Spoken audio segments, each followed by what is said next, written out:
Salut les petits artisans alcooliques, c'est Tao des Cités d'Orge. Et vous êtes prêts à me voir hors de ma cave? Et pas pour rien d'ailleurs, parce qu'aujourd'hui on part au Costa Rica ensemble, à la découverte de la scène craft locale qui a explosé en 5 ans. Au programme, visite de 5 brasseries artisanales, 2 interviews d'acteurs du secteur et des paysages à couper le souffle bien évidemment. Et comme on dit là-bas, pura vida.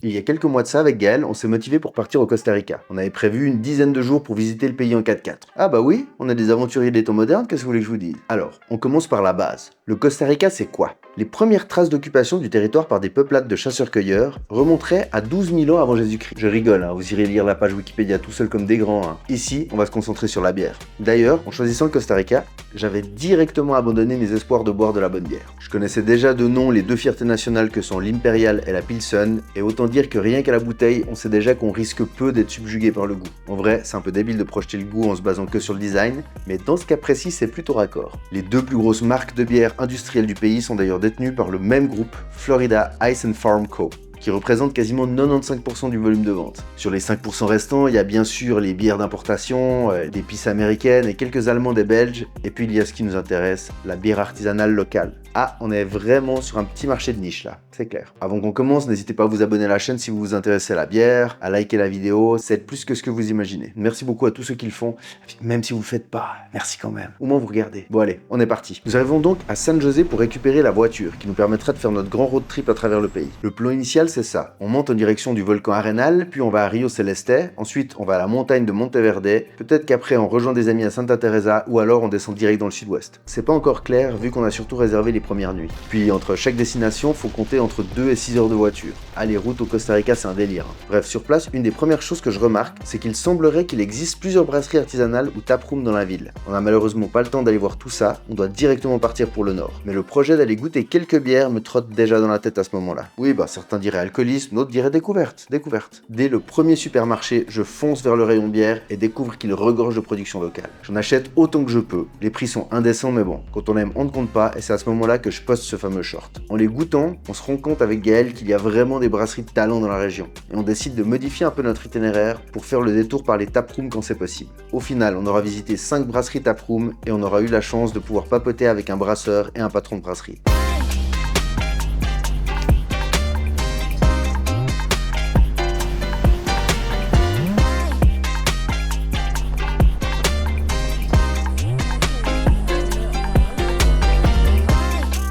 La première brasserie taproom qu'on va découvrir sera un peu par hasard. Il s'agit de la Blue River Brewery. On était à ce moment-là dans le nord du pays pour visiter les chutes d'eau de Rio Celeste, traduit Blue River pour les Américains. Et par hasard, sur le trajet, on passe à côté. On avait les deux des étoiles dans les yeux en voyant le panneau devant le bâtiment, mais malheureusement la brasserie était fermée à ce moment-là. Et ça m'a laissé le temps d'écrire au propriétaire pour savoir s'il était d'accord de m'accorder une petite interview le jour suivant, ce qu'il a très gentiment accepté de faire. Hello, Asi. Thank you for taking some time to speak about your brewery. So please tell me where you come from. Okay, well, hi everyone. First, I'm actually Costa Rican. I'm born and raised here in Costa Rica on the Caribbean side. It's named Limon. There is where I'm from. Then actually I moved to this area like 4 years ago. Just to live in the Pacific side. That's where I met my wife. And what can I say? I mean, like the brewing story started during COVID actually. It's a really crazy story because, you know, during COVID it was hard to get alcohol, right? So it was like not doing anything. So we were like, let's brew. And express and delivery was still working all around. So we get the stove, we get all the kit, and we start to brew. And we like the beer. And we invite some friends and drink, and we're still alive. So That's here amazing. we go. Yeah. So you're not somebody who come from outside the country, buying some land and doing a brewery. No, As I really. saw actually there is some kind of small breweries who are like people from US or even England Yeah. doing this kind of stuff. Actually, I remember the first craft brewery starting in Cartago. There was like a small company and they was doing like this crazy thing with beers. Everyone started to like it, and then like Costa Rica big brewery company buy them. So Classic. yeah, right. There was starting to make competition for them. So then after we start to get a lot of people from States, Colombia, a lot of people from Colombia brewing States and different countries. Now you can find a lot of Costa Rica small breweries like Monteverde, if I'm not wrong. Well, us trying getting there too. But yeah, most of the time it's like foreigners starts the brewery. So you learn by yourself during COVID? Is that Just like I say, we start with a little kid, and then we start to like get more deep reading YouTube videos, and then like finally a year and a half ago, I studied with like they have this Costa Rica beer factory. They have like a online school, so I do it with them. Yeah. So no one certificate as brewer, but yeah, we basically start easy, 5-gallon batches and like doing once, another, and like learning, getting there. But like they always say, you never start learn, right? It's always something new, so always learning. Yeah, that's amazing. So where do you find most of the ingredients? Because I guess Costa Rica is not the perfect place to make grain and hops and all those places. Definitely, we do not grow grains or hops just because the weather, right? We have 12 hours day light, so this is hard complicated. But there is 4 or 5 companies in Costa Rica what they import everything, and so far they do okay. Like they always have products, so it's not really complicated. And they even stay in downtown San Jose, but they deliver it to this area, so it's kind of not hard. Nice, but then the price of the ingredients are still kind of manageable, or is it quite expensive? Yeah, the prices, they are okay. I think they are good prices. I can say this for other brewers, you have to really sit before and really think, is this like a good business or what you exactly want to do? Because most of the times, like brewers want to do like the best beer, but then you make the best beer, they're going to cost you a lot of money on ingredients and products, right? And then like you have to sell expensive, and by selling expensive, you get less customers, right? So it's really good. If you really focus on what you want to do, I think prices are really accessible to like start a brewery. Yeah, that was my next question. So Costa Rican people usually are very used to industrial beers like Imperial or Pilsen. So do you think at some point it will be a shift for Costa Rican people to start to look at the craft? Because, for example, here we have mostly people who are already educated to craft beer, not so much Costa Rican people, because probably the pricing is also like... Well, I have to say that the culture is already starting really big, actually. Like many people changing to craft beer. Many people like are interested to try craft beer. Many people are more like being in the culture that where there is a brewery, there we go to try the beers. So I think we do really good on that. I think it's starting to pop a lot. This is a farthest area from DC or something like that, but like San Jose, there is so many breweries, like, and it's because it's working, right? They open in breweries, and like you go to the Pacific side, there's a lot of breweries there. So yeah, we do changing the culture already for craft beer. Actually, I gotta say, I have a 50-50% of my clients, 50% tourists, and the 50% is locals, and they like to come and try the beer actually, so yeah. That's amazing. So basically, you don't have always the same beers, right? You are like kind of doing small batches and testing and creating new things every couple Yes. So far, if I'm not wrong, we play between 6 to 8 beers. So we always rotate in IPAs, pellets, blondes. We have like the Morpho, that's a Pilsner with blueberries. We have the Red Ale. Sometimes we brew a Saison, honey wheat, and a porter. So yeah, eight of them get in there. So, but yeah, we always rotate in the beers. We always rotating because we just have like 4 taps. So it's I kind of like it like that. So people always trying something different, and we play with that. What is your goal in the future? To be bigger or to stay kind of a small microbrewery as it is and just bring more people? That is a good question. You just get me there. That is a good question. Kind of like it like this. Not so quiet. Of course, we want to be like more busy on customers and stuff like that. I don't think I'm going bigger. I kind of like the process like that way. Like I said before, it's a lot of hand job, a lot of human work, being there, brewing and stuff like that. But I think it's the fun part of brewing, doing it. So yeah, no. So far, no. So far, I'm not thinking to go bigger or expand it or selling outside here, from here. You are not doing any bottles, right? No. So if we want to drink your beer, we have to come here. Yes, sir. Okay. So far, yes. Okay. Good to know. And it's a pretty area to come and visit, and why not? Right. It is amazing. So thank you, Ossi. That was my couple of questions. So thank you so much for answering, and It is my pleasure. Thank you. Thank you. I hope you enjoy Costa Rica too. Après avoir goûté sa palette de bières qui était toute très réussie, on est reparti et avec Gaël, on s'est donné pour mission d'aller visiter toutes les autres brasseries artisanales du pays. Puis bon, ChatGPT nous expliquait que c'est passé de 40 brasseries en 2015 à plus de 200 en 2022, alors on a décidé de plutôt en faire 5. Et c'est déjà pas mal en prenant en compte que c'était pas du tout prévu.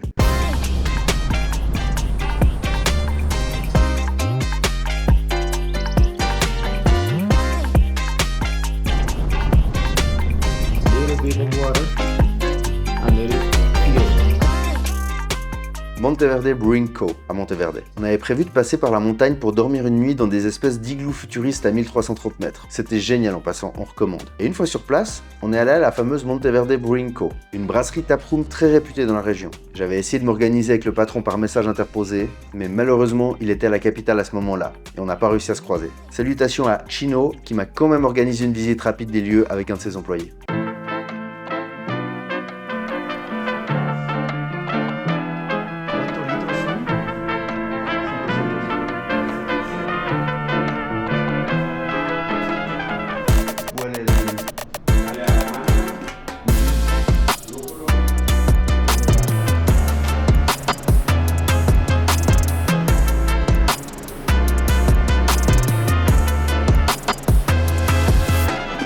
Ils ont débuté en 2017 en vendant quelques caisses de leur production maison à des commerces du coin et ont décidé de se lancer dans un bâtiment construit pour l'occasion en 2019. Ils ont une sacrée carte avec plus de 10 bières pression, mais font aussi de la bouteille et même plus récemment de la canette. L'endroit est super sympa, la déco est assez stylée et la nourriture excellente. Franchement, si vous êtes dans le coin, allez-y. On l'a monté surtout. Si, c'est tout.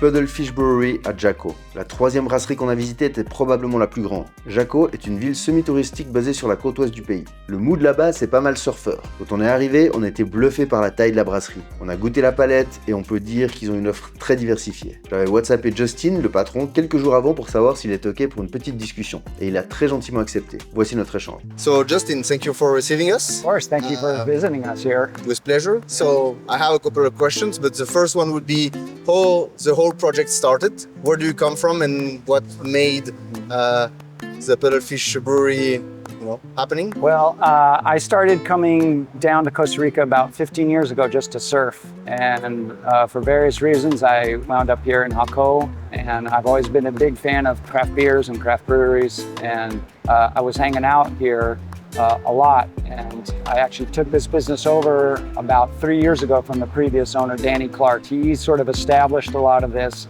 and had a lot of this process going already, and I was hanging out here all the time talking, and he was interested in moving back to the States, so we worked out a deal, and he moved back, and I took over, coming up 3 years ago. So the brewery was already existing, and it was already an American who was running the place, right? That's correct, yeah. When you took it, was it kind of easy to create the business and, take it over, or it was challenging because it's like a different country and you had to get the paperwork for yourself and everything?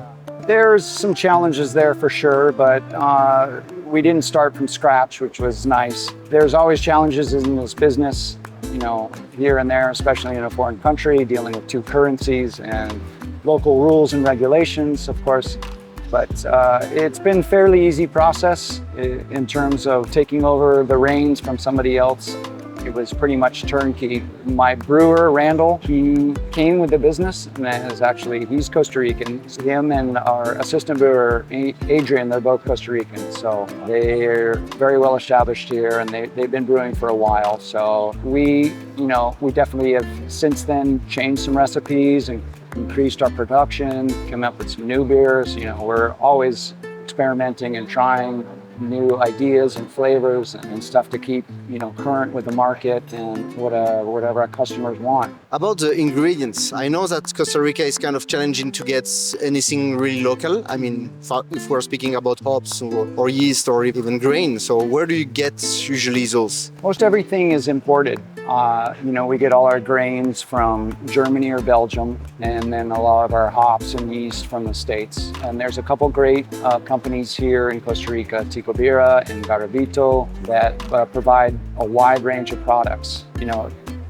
On occasion, it's difficult to find a couple little things here and there, a certain yeast strain that we want, but for the most part, it's fairly easy. The prices are a little bit higher because everything has to be imported. Some of the supplement stuff that we use in some of the beers, like fruits, that's all local, obviously, and relatively low cost and stuff like that. But we started moving away from adding a lot of fruits in our beers because we find that after a while, it really changes the flavor profile of the beers. So we're moving away from that a little bit, but we still have a couple beers that we really like to add just a little tropical twist to it. So I saw you have a pretty big cart of craft beers. I mean, it's like you have like 12 or something like this? Yeah, we have 10 on tap right now, and we rotate. We have a couple seasonal beers. We brew a mango Belgium triple, and we're going to be brewing next month actually, and that's really good. But yeah, about 12 to 14, but generally 10 on the tap. How often you need to brew? Like once per week or one every 2 weeks? It depends on our clientele and the volume. Here in Jaco, we're in a tourist town, so we get a fluctuation of tourists during certain parts of the year, and then it slows down in our rainy season, September, October into November. So we try to always kind of calculate when we're going to need to brew more and when we need to slow down a little bit. In the high season, we brew once a week. What about the storage of the grain and the hops and everything? You always have to store on the cold areas, right? Yeah. Yes, it'll get moldy and insects will get into it. We're in a tropical environment. We're in a big open warehouse here, so we have to keep that cool and dry of all those ingredients for sure. Do you think this is one of the biggest challenges to brew in a tropical environment? I would say that's one of the challenges for sure. It's also the heat. Obviously, it's very hot here, and keeping the beer cold is a constant process. And cold crashing, keeping the beer cold is one of our biggest challenges. And being in this tropical environment, there's a lot of natural yeast and bacteria floating around in the air. So we have to be very careful and diligent about our cleaning process and keeping everything very sterile, to keep our beer high quality. Did you have any infections or something like this? We've had some in the past for sure. I think every brewery will admit that every brewer and every brewery will admit that they've had problems in the past, and for sure we're no exception. We've had issues before in the past, but it's a constant learning process, and we're getting better all the time. And we haven't, knock on wood, had any serious problems lately, so we're doing pretty good at that. What about the equipment you get there? I saw the equipment is it's very beautiful and looks fancy and expensive. Where do you get that? From US or? That was all imported from China, actually. Yeah. Looks amazing. Yeah, thank you very much. It was appreciated. It was a process. Again, I'd have to refer to the previous owner and the process of getting it here, but it was quite a challenge. For sure. Anything can be solved with money. What about COVID? So you took over after COVID, right? I did. So they managed to survive. I know that in some very touristic areas it was kind of difficult. Yes, the previous owner actually opened at this location. He opened his doors a month before COVID hit. He struggled, and for a while, with the changing rules and regulations here in Costa Rica, but he survived, and a testament to us still being here was his ability to kind of push through the challenges of COVID. But I took over post-COVID 2022. We've been on an upward direction ever since. So what about the people coming to drink beer? Yeah, I guess it's mostly tourism, but do you have also some trend in Costa Rican people coming to taste or in getting interested in craft beer? What do you think will be the next couple of years? Well, we're finding, craft beer is still fairly new to the Costa Rican culture. First craft beer started getting on the scene around 2000. There's a couple brewers here and there that started before then, but just real small. But the National Cerveceria had a strong hold on the market of a couple of just brands, you know, Imperial and Pilsen. But ever since then, it's been slowly building, slowly building. There's quite a few craft breweries up in San Jose area and scattered around the country, Guanacaste, Dominical. So the culture and the attitude around craft beer is definitely changing. It's kind of slow, but we get a lot of people. Obviously, Jaco is a big tourist town. People coming from the States, and they seek out breweries because they're very familiar from their experiences back in the States. They love craft beer, they know breweries, they come in here all the time saying, oh, my friend has a craft brewery, or, you know, it's one story to the next. We get a lot of other brewery owners too that pass through here. They always want to visit another brewery. So we get quite a few. I would say the Costa Rican culture, probably in percentage, you know, we get about maybe 20-30% of our customers are Costa Rican. And I feel that the culture is changing, you know, for a variety of reasons. And, you know, they want to taste something different than the national beers and, you know, something more with more flavor and more handcrafted. So I saw here you're also selling some Imperial and some Pilsen, right? Yes. So do you sell a lot of those, or it's just for some crazy people? For some crazy people, you know, it's in a cooler over there, you know, and we have it on the menu because, you know, we're still a bar here and we still try to provide what the customers want. So we don't sell a lot of it. It just kind of depends on the crowd. And So now, if you have no choice, which one will you drink? The Imperial or the Pilsner? oh, I drink Pilsen. Yeah? If I had a choice. Is it better? If I had to choose. Okay. I like it a little bit better. It's a little more malty, but Yeah, true. yeah, slightly higher in alcohol content. Just Ah, a little bit. maybe that's why. Yeah, I don't know. Yeah. Well, Justin, that was my questions. Okay. Thank you so much for answering. Of course, I'm of course. pretty sure a lot of people will be interested in Okay. knowing all this happening. And, Thanks. Come Thank you visit us here in Jaco, Costa Rica. yeah, I mean, the beer is amazing, for real. Thank you very much. We really appreciate it. Thank you, Justin. Okay, amazing. Cut. Avant de passer à la suivante, Puddlefish, c'est la brasserie où on a le mieux mangé. 2-3 jours après, Gaël envisageait même de complètement modifier l'itinéraire de retour à la capitale pour retourner se faire une assiette. Bon, on l'a pas fait, mais on y pensait.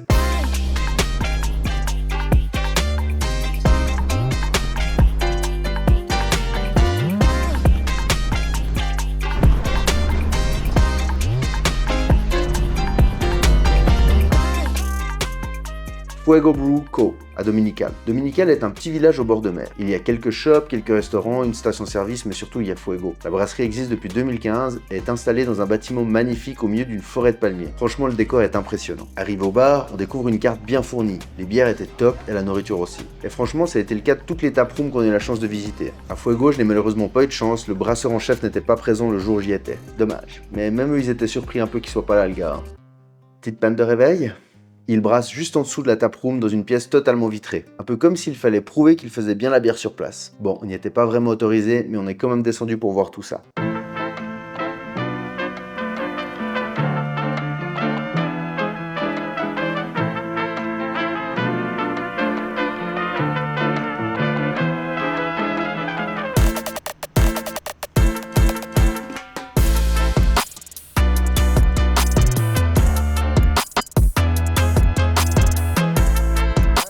Ça a l'air vrai, ils proposent aussi leur propre café qu'ils torréfient sur place. Avis aux amateurs.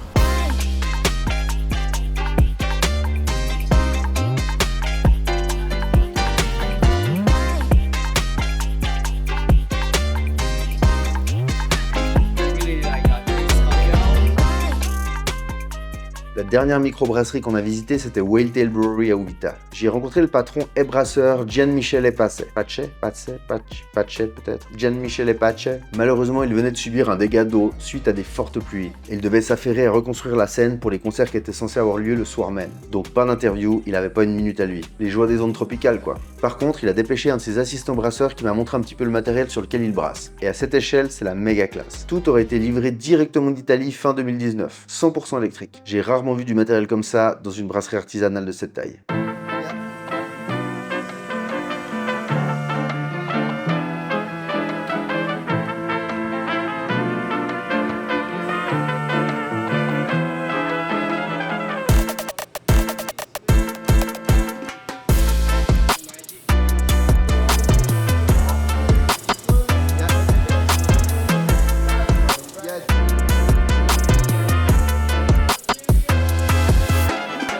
Whaletail, ils font aussi de la bouteille qu'on arrive à retrouver à gauche à droite dans la région. Je sais pas si l'un d'entre vous a goûté, mais c'est vraiment de la bonne bière. Voilà, je vous ai montré tout ce qu'on a vu. J'aimerais ajouter que le développement de la scène craft au Costa Rica sur les dernières années fait plaisir à voir, d'autant que notre marché européen est lui plutôt en berne avec beaucoup de brasseries qui font faillite. Ah, là-bas on sent que c'est le boom. Les touristes commencent à avoir une bonne éducation de la bière et réclament des produits artisanaux et locaux. Il est d'ailleurs presque toujours possible de trouver au moins une référence artisanale dans la carte des restaurants. Pour ce qui est de la population locale, il y a encore du travail. Déjà, et comme souvent en Amérique du Sud et centrale, il y a une certaine fierté vis-à-vis de la bière industrielle nationale. Et puis, le pouvoir d'achat pèse lourd dans la balance. Mais les palais s'affinent et ce n'est qu'une question de temps. Donc, si vous hésitiez à aller au Costa Rica à cause de l'Imperial et de la Pilsen, soyez rassurés et bookez vos tickets, vous n'allez pas regretter. J'espère que ce format assez long, j'en conviens, vous aura plu. N'hésitez pas à me dire ce que vous en pensez dans les commentaires. On n'a pas forcément prévu de formater toutes nos vacances autour de la bière, mais de temps en temps ça peut être marrant. Pour le Costa Rica, c'était plus la surprise de découvrir une scène locale craft qui nous a poussé à la documenter. Je tiens à remercier tout particulièrement Gaël, qui a tout de suite accepté de modifier un petit peu notre plan de vacances pour avoir de quoi créer cette vidéo